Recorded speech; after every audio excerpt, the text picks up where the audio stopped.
kazi naringiyemo nkaba nangiye muri impanuka ubwo ari kundi bucyure kizima umuntu yakwitera ko mu gitondo nawe nagikandagira.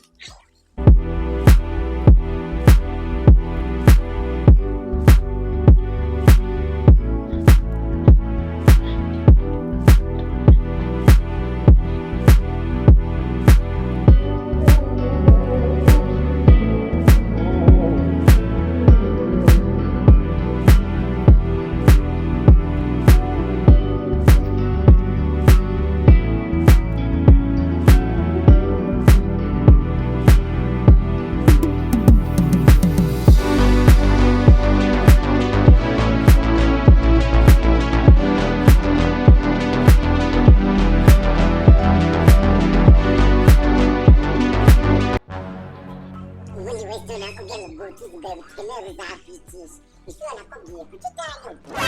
ariko se mbamba gusa nyine ibi bibaho kandi bibaho no mu kazi nose ko ubona kuzimanuka nihanga njye waduteye nyine nuko umuhanda wari umeze nabi reka njye ni umuntu mukuru ibi bintu bibayemo imyaka myinshi kuba nkugira inama yo kagakozuba dore ukuntu wabaye nose nyine nari kubahura nose nari kureka nkabwirirwa ariko nawe nubwo uri kubikaza yego ntabwo bikaze cyane. Jesus is Lord.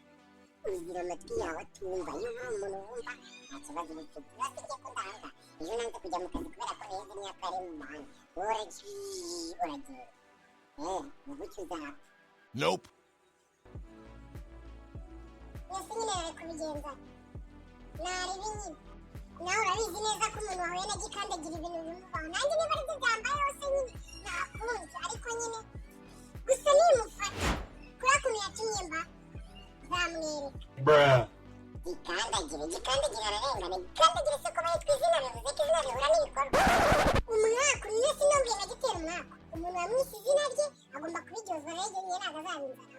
kugira ngo anere umwaku ungana gutya umwaku arawugenda nawe uriya mugabo ni umushingura n'amaboko gikandagira wo mubeshye izina atera umwaku ariko nawe abantu koko muzajya musara misinde no ku manywa uzajya uhura n'ibibazo ngo ni abantu umwaku wabonye nyine amabanya yafashe ku mwaku ubwenge bwawe ni bukeya kubyitekereza ko ibibazo wahuye nabyo aba ari umuntu wabiteye kugira wemere kunanira babaye mu gitondo ndabyukira iwe ahubwo nawe reka kunyikira akazi reka nigire muri dizari mu gitondo ndabyukira ureba ko ntaramutera mu inzoga zawe